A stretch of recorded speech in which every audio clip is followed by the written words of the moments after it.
Yo, time to wake 'em up! Bonjour et bienvenue sur Discover 360. J'espère que cette chaîne vous plaira. Elle est consacrée à l'intelligence artificielle, au voyage et à la tech. Yo, check the mic, 1, 2. N'oubliez pas de souscrire. Bonne écoute. Next cipher begin! Believe it or not, a single Google AI paper sparked an academic firestorm and a massive market crash. Yep, $90 billion. That's how much value just poof vanished from memory chip stocks. And the trigger? It wasn't some huge economic event. It was just one single blog post from Google. So, what did this paper actually say? And why did people start calling it a fraud? Let's dive in. Okay, first a little background. AIs have something called a KV cache. You could just think of it like their scratchpad. The longer you talk to an AI, the bigger that scratchpad gets. And that eats up super expensive GPU memory. Then Google comes along with TurboQuant, a supposed miracle solution with some pretty incredible claims, right? Basically, it's a three-step process. It shuffles the data, compresses it, and then cleans up any errors.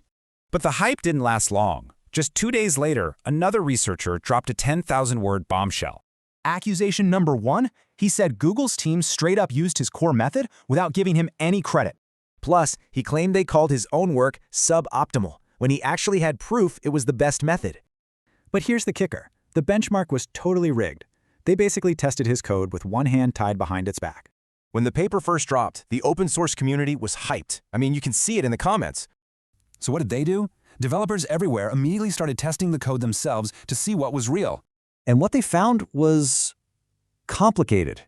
Yeah, the compression works, but it came with some serious trade-offs. They also discovered a huge problem. The main way Google measured success could actually be pretty misleading. And these real-world tests show the truth. You save a ton of memory, but it costs you big time and speed. So in the end, it wasn't really a breakthrough, but it also wasn't a total fraud. It was, well, somewhere in between. What's wild is the timeline. The paper was almost a year old before Google's blog post caused that market panic. So why does all this matter? It shows how the AI hype cycle can move markets faster than science can keep up. But the real hero of this story? The global open source community that jumped in to find the actual truth.